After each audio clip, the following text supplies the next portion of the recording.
টানা বর্ষণে নাটোরের সিংড়া পৌর এলাকার আত্রাই নদীর শহর রক্ষা বাঁধের ওয়াকওয়ের নিচে মাটি ও বালি সরে গিয়ে ধসে পড়েছে প্রায় 15 ফুট অংশ। এতে নদী তীরবর্তী এলাকার মানুষের চলাচলের সৃষ্টি হয়েছে দুর্ভোগ। স্থানীয়দের অভিযোগ, বৃষ্টির কারণে মাটি সরে যাওয়ায় হঠাৎ করেই ওয়াকওয়েটি ধসে পড়ে। খবর পেয়ে ঘটনাস্থল পরিদর্শন করেন সিংড়া উপজেলা নির্বাহী কর্মকর্তা ও পৌর প্রশাসক আব্দুল্লাহ আল রিফাত এবং নাটোর পানি উন্নয়ন বোর্ডের নির্বাহী প্রকৌশলী রিফাত করিম। কর্তৃপক্ষ জানিয়েছে নদীর গাইড ওয়াল অক্ষত আছে, শুধু ওয়াকওয়ের অংশ ধসে গেছে। দ্রুত সংস্কারের উদ্যোগ নেওয়ার আশ্বাস দিয়েছে উপজেলা প্রশাসন ও পানি উন্নয়ন বোর্ড।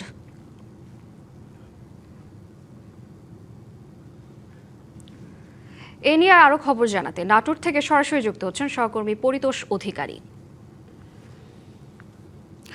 পরিতোষ, নতুন করে ওয়াকওয়ের কোন অংশ ধসে পড়েছে কিনা জানাবেন এবং প্রশাসনের তৎপরতা কেমন দেখছেন এই বিষয়ে জানাবেন। শ্রাবন্তী, একেবারে যেটুকু জায়গা ধসে গেছে সেই অংশটুকু ছাড়া আর কোনো জায়গায় এখনো পর্যন্ত ধসে যায়নি। বরং এই জায়গাটাতে যে জায়গা আমরা দেখছি দাঁড়িয়ে আছি, আপনি আমার পেছনে দেখতে পাচ্ছেন সেই ধসে যাওয়া অংশটুকু, যেটি মেরামতের উদ্যোগ নিয়েছে উপজেলা প্রশাসন এবং পানি উন্নয়ন বোর্ড। তারা কিন্তু গতকাল এই জায়গাটা পরিদর্শন করেছেন এবং এখন লোকজন আসা শুরু করেছে। তাদের লোকজন যারা এই ওয়াকওয়েটি দ্রুত এই সংস্কার করে আবারও জনগণের চলাচলের জন্য ব্যবস্থা করবেন। অবশ্যই এর বিকল্প রাস্তাও আছে, কিন্তু সেটি অনেক ঘুরে যেতে হয় বলে জনগণের দুর্ভোগটা আছে বলে এখানকার সংশ্লিষ্ট জনগণ জানিয়েছেন।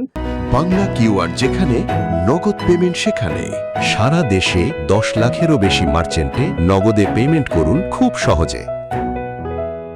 এই ওয়াকওয়েটা শুধুমাত্র জনগণের চলাচলেরই রাস্তা নয়। আপনি দেখতে পাচ্ছেন আমার পেছনে যে প্রবাহমান আত্রাই নদী আছে, এই আত্রাই নদীর পাশেই গাইড ওয়াল দেয়া আছে বন্যা থেকে রক্ষার জন্য।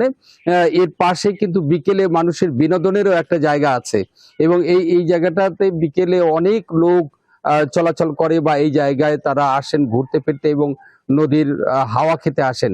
কিন্তু মাঝখানে ছেদ পড়েছে গতকাল। এইরকম তীব্র কয়েকদিন ধরে বৃষ্টি হচ্ছে, সেই বৃষ্টির ফলে যে পানি নামছে সেই পানিতেই কিন্তু এই নিচে থেকে বালি সরে গিয়ে এমনটি অবস্থা হয়েছে। শ্রাবন্তী, পরিতোষ, আপনাকে ধন্যবাদ।